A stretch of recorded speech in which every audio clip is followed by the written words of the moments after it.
नमस्कार दोस्तों, मैं आशीष। आप देख रहे हैं द इंडियन अफेयर्स। मेरे अखियों के सामने ही रहना, माँ शेरों वाली जगदम्बी।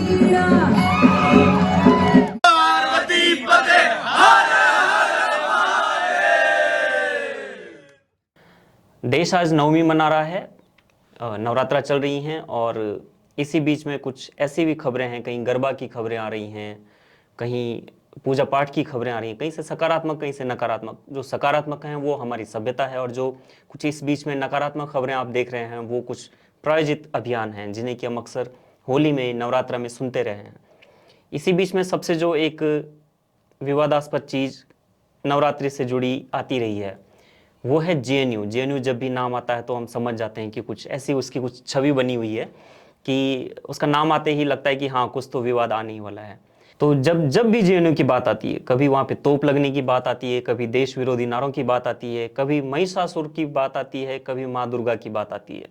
जब भी आती है कुछ ना कुछ ऐसा होता है जिस पर कि करीब सप्ताह भर या महीने भर चर्चा रहती है। जेएनयू की बात आई है, नवरात्रि की बात आई है, तो हमारे साथ एक विशेषज्ञ जेएनयू मामलों के जानकार हैं, स्वामी व्यालोक जी। स्वागत है आपका। नमस्कार। आप सभी को बधाई, महानवमी की ढेर सारी शुभकामनाएं। व्यालोक जी, एक ट्वीट पढ़ रहा था मैं कल, जिसमें लिखा हुआ था, मैं अपने दर्शकों को भी बता देता हूँ, इस ट्वीट को ही बता देता हूँ। जेएनयू में 21 साल बाद 3 स्थलों पर प्रतिमा के साथ दुर्गा पूजा हो रही है। पेरियार कावेरी कोर्ट, पश्चिमाबाद पार्क, बीएंडसी मैदान, पश्चिमाबाद। थोड़ा सा इस पे प्रकाश डालेंगे आप? हाँ, ये नागेंद्र श्रीनिवास जी ने ट्वीट किया है। वो हमारे बैचमेट थे। हम लोग 97 से 2002 तक मैं था। उन्होंने तो खैर वहाँ से पीएचडी की और अभी वो रशियन में वहाँ प्रोफेसर हैं। थोड़ी ज़्यादा बड़ाई कर दी है उन्होंने दोस्ती के नाते, क्योंकि वह संघर्ष देखिए किसी एक व्यक्ति का नहीं था, वह पूरे छात्र समुदाय का था। हमारे साथ छात्राएं जुटी थीं, भीषण संघर्ष हुआ था। और आज के दौर में मैं बता नहीं सकता, आज की पीढ़ी को मैं नहीं वो चीज़ें जब याद आती हैं तो आप देखिए कि मैं इस उम्र में भी कितना रोमांचित हो गया हूँ, क्योंकि वो दौर ऐसा था। सोशल मीडिया नहीं था, हमारे पास आवागमन के उतने साधन नहीं थे। मुझे याद है कि हमारे पूरे हॉस्टल में केवल 2 बाइक थी, और उन बाइक के जो मालिक थे उनको पता नहीं रहता था कि वो बाइक कहाँ लगी हुई है और कहाँ कौन कब ले जा रहा है। वो दौर था संघर्ष का, उसमें हम विजयी हुए। और तब वहाँ 1 साल में दुर्गा पूजा नहीं हुई, 3 साल लगातार। पहले हवन कांड हुआ, हवन कांड ही उसका नाम था। उसको जब लोगों ने समझा तो फिर 2 साल तो हमने केवल हवन किया, और तीसरे साल से वहाँ दुर्गा पूजा शुरू हुई प्रतिमा के साथ। तो वह संघर्ष बहुत ही भीषण था। तो आप तब हवन करेंगे कर रहे थे जब ऐसे गाने भी मार्केट में नहीं होते थे। अभी एक चीज़ खास बात इसमें सबसे, जो आजकल तो सोशल मीडिया है, हर कोई या तो कई बार कुछ सोच समझ करके किया जाता है, या इसलिए कि शायद चर्चा में आने के लिए, या भक्ति भी रहती है। ऐसा नहीं है कि मतलब सभी लोग उसके लिए कर रहे हों। जेएनयू में दुर्गा पूजा, जेएनयू में तो तोपें लगती हैं गुरुजी, या वहाँ पे देश विरोधी नारे लगते हैं, वहाँ पे हवन करने का क्या? नहीं, देखिए, ये विशुद्ध तौर पर आप ये सोचिए कि 1997 में 16 साल का एक बालक बिहार से दिल्ली गया था, और वो उस समय मैं वो अटैची वगैरह होती थी, आजकल की तरह फैंसी बैग्स नहीं होते थे। और मैं जिस शहर से गया था उसकी पूरी जनसंख्या थी, मतलब लगभग मेरे ख्याल से 10-12 हज़ार होगी उस समय। और दिल्ली की मान लीजिए कितनी होगी, सोच लीजिए 97 में कितनी होगी। और जब मैं उस स्टेशन पर उतरा, फिर जब मैं जेएनयू गया, पहली क्लास में मुझे मेरे टीचर ने 120 मिनट तक धारा प्रवाह अंग्रेजी बोलने के बाद सिगरेट ऑफर की। तो वो जो सांस्कृतिक झटका था, इस सब से उबरने के बाद भी हम लोग पढ़ाई करते रहे। लेकिन यह बात दूर अब निकलेगी, तो मैं वापस अपने विषय पर आता हूं कि हवन क्यों। वह विशुद्ध तौर पर एक सावरकर की तरह का काम था। जैसे सावरकर को कहा जाता है कि वह मूलतः नास्तिक थे, बावजूद इसके उन्होंने हिंदुत्व का दर्शन दिया। तो मैं बहुत धार्मिक किस्म का व्यक्ति नहीं था उस समय। मैं 16-17 साल का आदमी था और दिल्ली जैसी जगह पर मैं गया था, मौज करता, सिनेमा देखता। हम लोगों को 10 रुपए में सिनेमा देखने को मिलता था JNU का आई कार्ड दिखाने पर। तो हम लोग खाना खा के और जाते थे उस समय। लेकिन खैर, फिर से मैं उसी विषय पर आता हूँ। असल में हुआ ये कि यही अगस्त जुलाई का महीना था और इफ्तार पार्टी होती थी। अच्छा लगता था। 40 दिनों का रोजा होता था। JNU में इफ्तार पार्टी। JNU में इफ्तार पार्टी होती थी। ये मैं आपको 97-98 की बात बता रहा हूँ।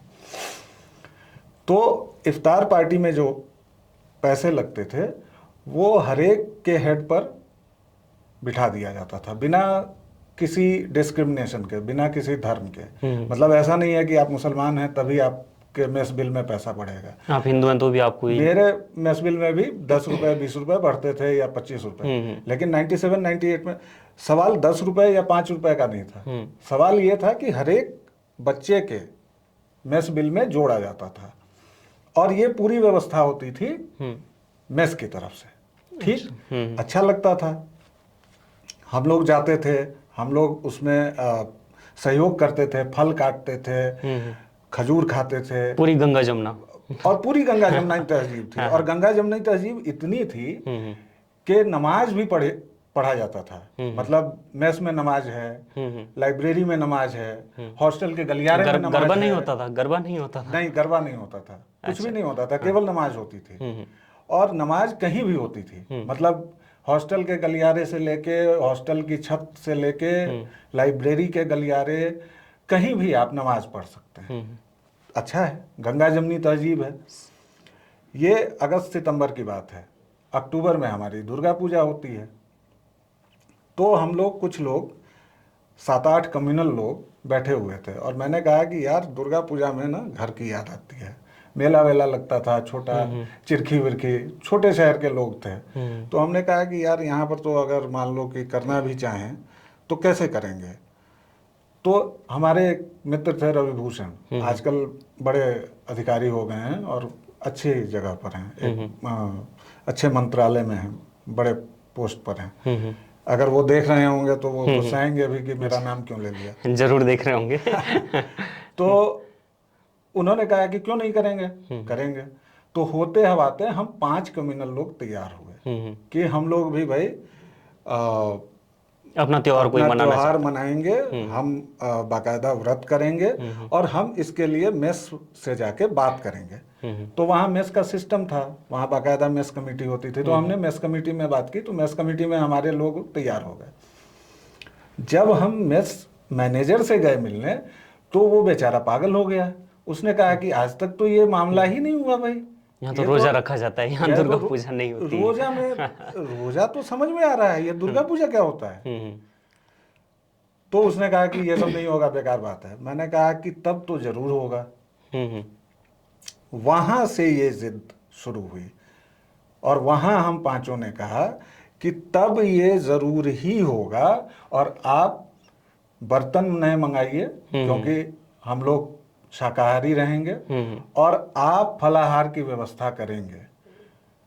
उसके बाद यहां हो गया 3 दिन के बाद शुरू होना है, प्रथमा शुरू होनी है। ठीक है, तब तक ये बात चली गई वार्डन के पास क्योंकि मेस मैनेजर को समझ में ही नहीं आया कि वो कैसे निपटे इन चीज़ों से।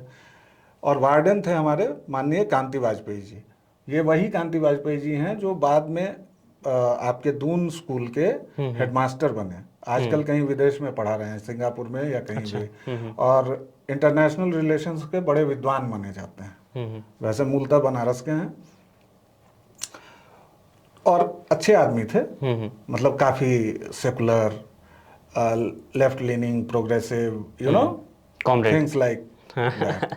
और उसमें वो खेलते थे, टेबल टेनिस खेलते, लॉन टेनिस खेलते थे उस समय। लाइफस्टाइल चिक लाइफस्टाइल। तो उन्होंने हमें बुलाया, हाफ पैंट पहन के बैठे हुए थे और बोले कि या लोग तुम ये सब करने आए हो। मैंने कहा कि जी मैं बिल्कुल यही सब करने आया हूँ। तो बोले कि क्या करने आए हो।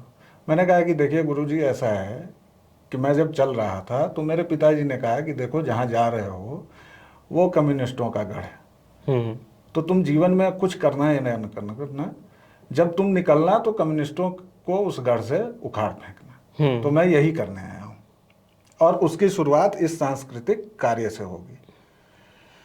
उसके बाद बहुत सारी बहस हुई। फिर वो आजकल जो आप लोग देख रहे हैं ये गरबा का कि कल्चरल और रिलीजियस, ये बात सबसे पहले मुझे माननीय कांति वाजपेयी जी ने बताई थी कि देखो तुम्हारा जो काम है ना वो रिलीजियस है, और रोजा क्या है, वो तो कल्चरल है, वो लोगों को जोड़ता है। हाँ वो लोगों को जोड़ता है। और रोजा और इफ्तार, इफ्तार तो बहुत ही कल्चरल चीज है। देखो तुम खुद पीते हो रूह अफ़ज़ा, कितना अच्छा लगता है। मैंने कहा कि एकदम अच्छा लगता है। उसी तरह मैं भी व्रत करूंगा और आप सारी व्यवस्था करेंगे, सभी लोग फलाहार करेंगे, और नवमी को हवन भी होगा, और उस हवन की व्यवस्था भी हॉस्टल करेगा, और अगर नहीं करेगा तो मैं आप पर अपने धार्मिक अधिकार के अतिक्रमण के लिए जा रहा हूं मुकदमा करने। और उस समय मैं पढ़ता लिखता था, हिंदुओं के धार्मिक अधिकार। हाँ। अब ये बात किसी ने सोची ही नहीं थी कि हिंदुओं के भी धार्मिक अधिकार होते हैं। तो बहुत बवाल हुआ, लेकिन हम लोग अड़े रहे। उसके बाद हमने क्या किया कि हमारे कमरे में शाम को हम आरती करते थे, जग जननी जय जय मैया जग जननी जय जय। तो पहले दिन 8 लोग आए, दूसरे दिन करीब 10-15 लोग आए, और उस आरती में जो पैसे मिलते थे हमें, मतलब कोई 2 रुपए, कोई 5 रुपए, कोई 10 रखता था, दूसरे दिन से कुछ लड़कियां आने लगी। अच्छा। मतलब देखिए हिंदुओं के साथ समस्या ये है कि आपको एक लीडर चाहिए हमेशा, इनिशिएट करने के लिए। इनिशिएट अगर आपने कर दिया तो बहुत लोगों के मन में वही सब भावनाएं रहती हैं कि यार हमारा तो दमन हो रहा है, लेकिन आगे कौन बढ़े। क्योंकि उसके बाद जो जो मुझे भुगतना पड़ा वो सब भी आप जानेंगे। लेकिन होता क्या है कि इंटरनल जो आपका इवेल्युएशन वाला सिस्टम होता है, तो उसमें हमारे टीचर्स ने बाद में हमें कहा कि आइडियोलॉजी डज मैटर वैल्यू, और मुझे C+, B- और उसके बाद आगे बहुत सारी चीजें हुई, कंसिक्वेंसेस, उसके परिणाम दुष्परिणाम भुगतने पड़ते हैं। हो सकता है कि आज मतलब मैं इन बातों की चर्चा शायद पहली बार आपसे कर रहा हूँ। आज तक इसलिए भी नहीं की क्योंकि लोग ये भी कह सकते हैं कि इसके अंगूर खट्टे थे, इसने पढ़ाई लिखाई नहीं की, नेतागिरी की, और अब ये उन पर थोप रहा है। लेकिन जहां इंटरनल इवैल्यूएशंस होते हैं ये सब दिक्कतें होती हैं। खैर, तो तीसरे दिन से 5-6 लड़कियां आने लगी। उसके बाद हमारा कारवां बढ़ने लगा, 20-30। षष्ठी या सप्तमी के दिन हालत ये हो गई कि मुझे उसका जेरोक्स करवाना पड़ा आरती का। अच्छा। जग जननी जय जय का, और हम लोगों को करीबन 50 जेरोक्स, और उस पर हम लोग लिख देते थे कि कृपया इसको वापस लौटा दें, क्योंकि हमारे पास इतने भी पैसे नहीं थे। भाई उस समय लालू राज था, पिताश्री मेरे मुझे 1200 रुपए भेजते थे, 750 रुपया मेस बिल रहता था, और वो कैसे 1200 भेजते थे मुझे नहीं पता। तो इतनी गरीबी में हमने शुरू किया, लेकिन अंत में हमारे पास इतना पैसा होने लगा कि हमारा फलाहार भी हो जाता था, खूब सारी धूप बत्ती धूप दीप सब हो जाता था, और अष्टमी तक आते आते हमारे पास करीब 1000 रुपए का कॉर्पस फंड बन गया। मतलब कि नवमी को अब कल हमें हवन करना है। अब हवन करना है वो तो ठीक है। अच्छा, इस बीच में क्या हुआ कि कुछ शरारती तत्व तो हर एक जगह होते हैं, और मजा किया। तो उन लोगों ने अपना, हमारा जो हॉस्टल का ये था कि हमारा गलियारा है, इसमें पूरी हिंदू बहुल जनता थी। ऊपर जो थे वो मतलब हमारे मुस्लिम साथी रहते थे, और इसमें से कुछ लोगों ने लगा दिया कि हर हर महादेव और धर्म की जय हो, अधर्म का नाश हो, भगाओ सबको। इस टाइप से कुछ कुछ छेड़खानी भी चलती थी। लेकिन अष्टमी तक माहौल बहुत खराब हो गया। हम 3-4 लोगों पर 2-4 मुकदमे हो गए, प्रॉक्टर का केस हो गया। मैंने मौन व्रत ले लिया सप्तमी से। मैंने कहा कि हमारे जो प्रवक्ता हैं, हमारे एक सीनियर थे, अभी वो सिडनी यूनिवर्सिटी में पढ़ाते हैं, डॉक्टर अशोक शर्मा। हमने कहा कि यही बातचीत करेंगे। अच्छा, उस समय बीबीसी वाले भी आ गए और संघ का ये चल रहा था, संघ वाले सुबह में शाखा लगाते थे बगल में। पश्चिमाबाद जो आपने पहला ट्वीट में कहा ना, तो वो जेएनयू के हॉस्टल से सटा हुआ है, तो वहाँ संघ की शाखा लगती थी। तो संघ के प्रचारक महोदय हमसे मिलने आए, हमने कहा कि नमस्कार, इसमें हमें कोई ज़रूरत नहीं है, और हमने कहा कि नहीं, अभी हमें आपकी ज़रूरत छात्रों होगी, के स्तर पर हाँ जब ज़रूरत होगी तो बुलाएंगे। लेकिन तब तक टाइम्स ऑफ इंडिया वाले आ गए, मतलब कुल मिला के पूरा रायता फैल गया। अब अष्टमी को हम लोगों ने कहा कि हॉस्टल के प्रेमाइसेज में ही एक वो बैडमिंटन कोर्ट होता है जेएनयू के हर एक हॉस्टल में, तो हमने कहा कि ये कोर्ट पर हमें कर लेने दो हवन, भाई 1 आध घंटे का प्रोग्राम है, उसके बाद तुम लोग अपना काम कर लेना। भाई साहब धारा 144 लगा दी गई, कहा गया कि नहीं जी, हवन करने के लिए, हवन करने ही नहीं देंगे। तो हमने कहा कि तो फिर 10 लोग मरेंगे, क्योंकि जब तक हवन नहीं होगा तब तक हमारा पारण नहीं होगा। पारण मतलब कि व्रत नहीं टूटेगा। टूटेगा नहीं। तो या तो पूरे साल भर फिर खिलाते रहो फल, क्योंकि फिर उसी तिथि को हम करेंगे, और नहीं तो फिर करो। अंततः हंगामा होते होते एक निष्कर्ष ये पहुंचा कि आप लोग बाहर कर लो, हॉस्टल के बाहर, यहाँ का सेकुलर माहौल खराब हो जाएगा। तो अंधा क्या चाहे 2 आंखें, भाई हॉस्टल में तो हम 150 लोगों के बीच रहते हैं, आप हमें ले जा रहे हो 6000 लोगों के पास। रातों रात हमने पटाखे वटाखे काटे साटे, और सुबह 6:30-7 बजे तक आप यकीन मानिए कि मतलब पता नहीं कौन कहाँ से गोबर ले आया, लीप पोत के, और मतलब उस पर लड़कियों ने रंगोली बना दी, एक तरफ वो टेबल लग गया जिस पर फल वल कटने लगे, और मुझे कुछ पता नहीं कि किसने क्या किया। कम से कम 20-25 लोगों की एकदम डेडिकेटेड फोर्स तो मेरे साथ हमेशा रहती थी। और उसके बाद हवन शुरू हुआ, तब तक हमारे डीएसडब्ल्यू जी को खबर लग गई, और मैं उनका नाम लेके उनको हीरो नहीं बनाऊंगा, वो मतलब समुदाय विशेष के थे, और उस समय ग्रुप 4 की सिक्योरिटी थी। तो उन्होंने देखा और उन्होंने कहा कि अरे ये सब क्या हो रहा है, बवाल सब हटाओ हटाओ, ये सब सेकुलर माहौल बिगड़ रहा है। तो ग्रुप 4 वालों ने अपना ये जूता उतारा, प्रणाम किया और कहा कि नौकरी लेनी है नौकरी ले लो, हम लोग तो हवन कर रहे हैं। अच्छा। तो ऐसा माहौल था उस समय। बाद में भले जो भी हुआ, हम कुछ लोगों को बहुत चीजें भुगतनी पड़ी, लेकिन बीजारोपण यही था जो आपने पूछा ना कि कैसे शुरू हुआ। ये 98 में यही बात हुई थी। तो ये जो सब लोग आपके साथ जुड़े, इससे पहले तो डपली बजा रहे होंगे, कोई कुछ कर रहा होगा फिर? नहीं, ये नहीं था। हमारा जो बैच था 97 बैच, वो मतलब वहाँ की शब्दावली में सबसे लुम्पेन बैच था। लुम्पेन मतलब जो एकदम खांटी राष्ट्रवादी, और जो टिट फॉर टैट वाले थे कि तुम हमें 1 मारोगे तो हम पटक के 10 मारेंगे, वो बैच हमारा था। और 96 में भी खासतौर से स्कूल ऑफ लैंग्वेजेस जिसमें मैं पढ़ता था, वहाँ जो थे केवल लुम्पेन्स पहुंचे थे। तो ये जो 5 लोग थे, ये खांटी, कोई डफली वफली वाले नहीं थे। हाँ, बाद में ये जरूर हुआ कि जब लोगों ने देखा कि अरे ये व्यवस्था हो सकती है, तो डफली वालों से बहुत सारे लोग टूटे। अच्छा। जो डर के मारे थे, जो छुप के रहते थे, जिनको लगता था कि अरे यार आपको मैं बताऊं, लड़कियों के हॉस्टल में ये था कि आतंक होता था भाई,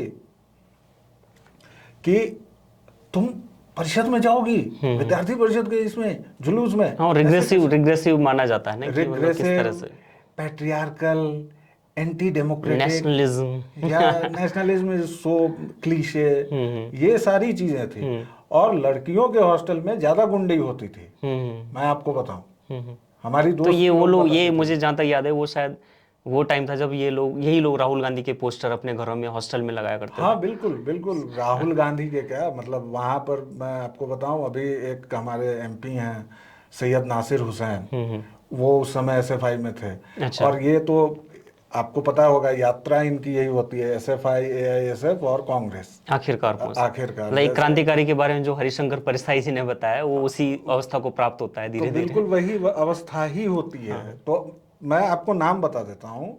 हम लोग जब गए तो बत्तीलाल बैरवा थे कॉमरेड, हमारे प्रेसिडेंट एसयू के। आज उनको पता कर लीजिए, वो कहीं कांग्रेस में किसी पोस्ट पर हैं। उसके बाद बने कॉमरेड वीजू, लेकिन वीजू अभी तक बरकरार हैं।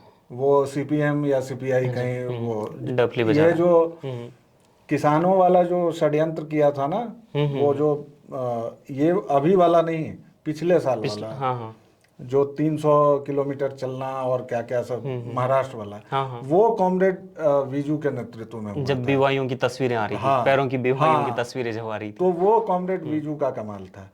उसके बाद बने प्रेसिडेंट कॉमरेड नासिर, एसएफआई के।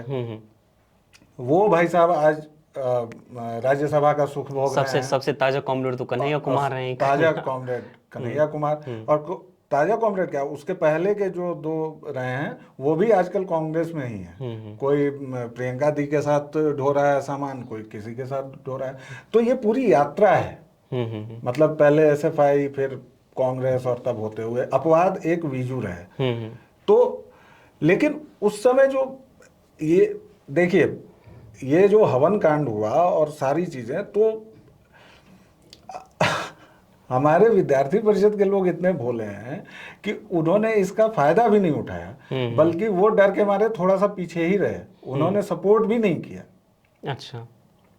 मैं उस समय विद्यार्थी परिषद में पोस्ट, मतलब बाकायदा पदधारी था, जिसे विद्यार्थी परिषद की भाषा में कहते हैं कि मेरे ऊपर जिम्मेदारी थी, वहाँ पद नहीं कहते हैं। तो मैं ज्वाइंट सेक्रेटरी था। मुझे निकालने तक की तैयारी हो गई थी विद्यार्थी परिषद से कि ये विशिएट कर रहा है, ये हमारे वोट बैंक पर असर डालेगा। आपको वोट नहीं मिलता है भाई। लेकिन ये वही जो मैं बार बार कहता हूं ना, राष्ट्रवादी लड़खड़ाहट, और ये जो आप बार बार देखते होंगे, जो हम लोग बार बार चर्चा करते हैं राष्ट्रीय स्तर से लेके, और गैप क्यों, हाँ मतलब कि गैप क्यों आ जाता है, हम ही लोग ढीले क्यों पड़ जाते हैं, क्यों पड़ते हैं। हाँ हाँ। तो उस समय यहां तक की तैयारी हो गई थी कि यार इस आदमी को निकालो, ये तो बड़ा गड़बड़ है, ये अपने मन से एजेंडा चला रहा है, जबकि अपने मन से वो एजेंडा नहीं था। और आपको मैं बताऊं कि 2 साल बाद और ध्रुवीकरण तो हुआ, और भयंकर ध्रुवीकरण हुआ। मतलब साफ 2 टुकड़ों में बंट गया, हिंदू मुसलमान, मतलब पूरा कैंपस। कोई कॉमरेड नहीं रहा, कोई कांग्रेसी नहीं रहा, कोई परिषद का नहीं रहा। तुम हिंदू हो, तुम मुसलमान हो, इतना जबरदस्त ध्रुवीकरण हुआ।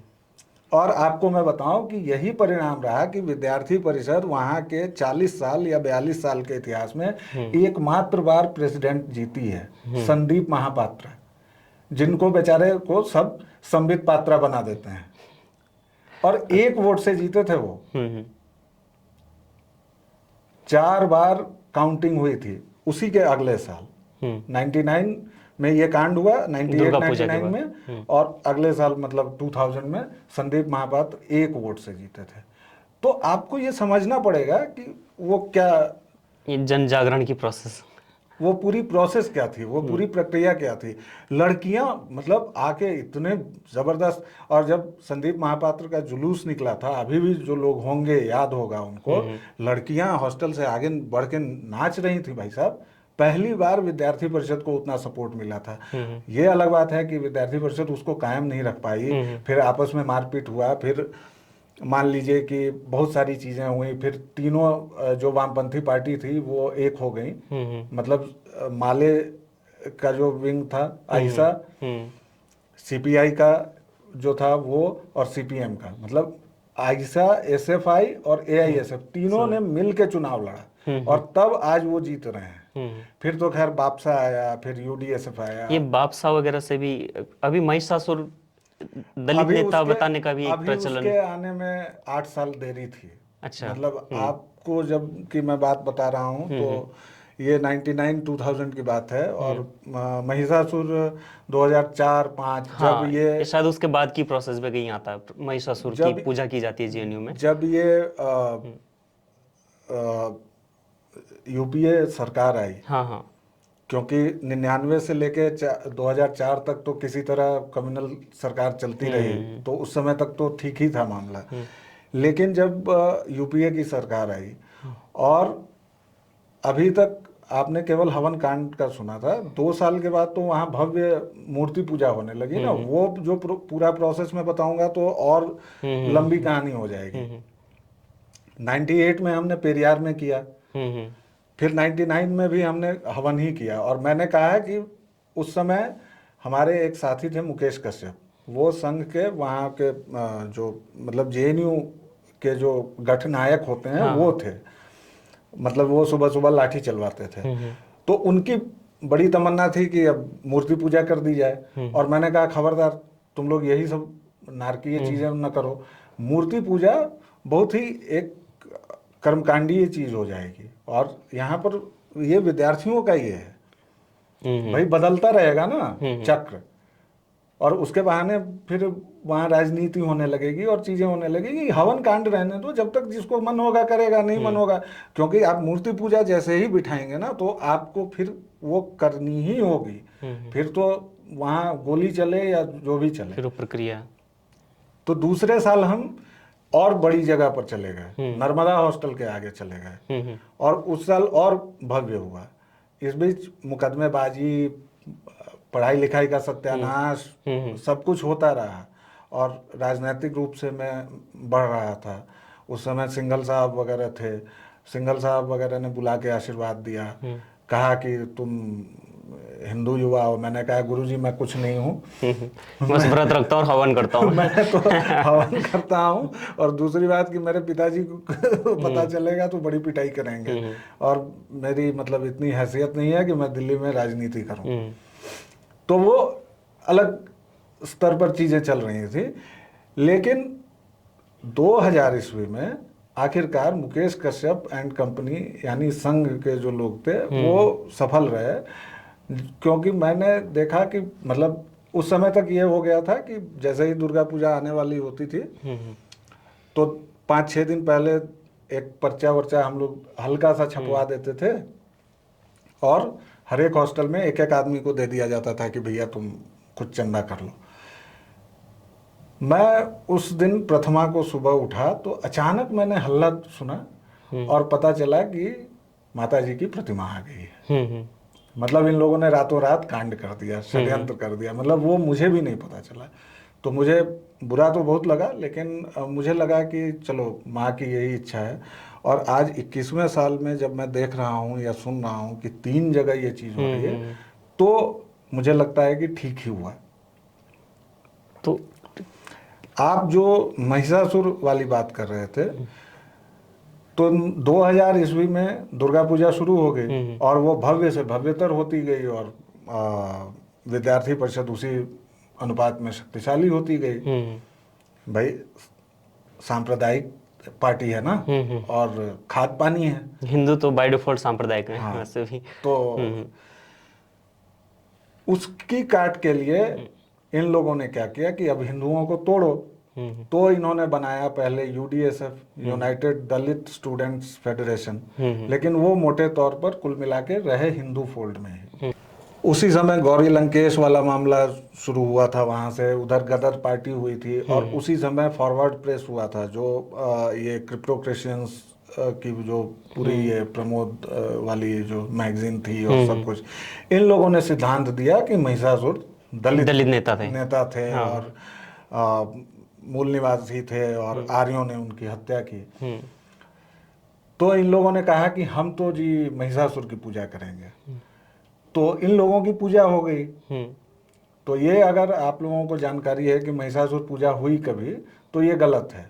इन्होंने कोशिश की थी, लेकिन जिन लोगों ने कोशिश की उनकी भरपूर पूजा की गई। अच्छा। विद्यार्थी परिषद के लोगों द्वारा, और उसके बाद से वो मामला खत्म हो गया शांतिपूर्ण तरीके से। हाँ, वो शांतिपूर्ण तरीके से 2-4 FIR वगैरह के बाद निपट गया। लेकिन इन लोगों ने कोशिशें जारी रखी। सेंध लगाने की कोशिश होती है ना, तो वो हर एक बार क्या हुआ कि कभी ये किसी मेस में पिटाई खा जाएं, कभी ये मेस में अचानक से करने लगे कि मूल निवासी महिषासुर पर आर्यों का आक्रमण। तो 10-20 लड़के हमारे पहुंचते थे, 20-25, और हो जाती थी मारपीट, सुलह। काफी सुलह पूर्ण वातावरण में वो सब। तो वो चीज़ें चलती रही, लेकिन फिर जो ये 2004 से 2012 और मतलब 8-10 का जो वक्त था, उस समय विद्यार्थी परिषद के अंदर भी चीज़ें बहुत खराब चल रही थी, मारपीट हुई थी और बहुत सारी चीज़ें थी। तो ये पूरा जेएनयू का एक प्रकरण था। तो दोस्तों ये थी एक दुर्गा पूजा से संबंधित एक जेएनयू के भीतर का मामला, और जो उसके चश्मदीद और जो उसके खुद एक आयोजक थे व्यालोक जी हमारे साथ थे, उन्होंने अपना अनुभव बताया। नवमी की सभी लोगों को शुभकामनाएं, नवरात्रि की आप सभी लोगों को शुभकामनाएं। देखते रहिए द इंडियन अफेयर्स। हम फिर मिलेंगे ऐसे ही रोचक अनुभवों के साथ, और भी चर्चाएं आपको यहीं पर देखने के लिए मिलेंगी। जाने से पहले बस मैं एक बार उन सभी लोगों का फिर से धन्यवाद देना चाहता हूं जिन्होंने 97 से लेकर 2002 तक वह संघर्ष किया। मैं बहुत सारे नाम नहीं ले पाया, बहुत सारे नाम मैं भूल गया, लेकिन रविभूषण हो या उत्पल हो या राजू हो या चंद्रकांत हो या अशोक शर्मा सर हों या रणविजय सर हों या अंशु जोशी हों या एलिना सामंत राय हों, ये जो लोग भी हैं जहाँ भी हैं, अगर ये देख रहे हैं तो इनको वो सारी बातें फिर से याद आएंगी, उनके चेहरे पर फिर से मुस्कुराहट आएंगी। आप सभी दर्शकों श्रोताओं को एक बार फिर से नमस्कार, धन्यवाद। जय हो, विजय हो।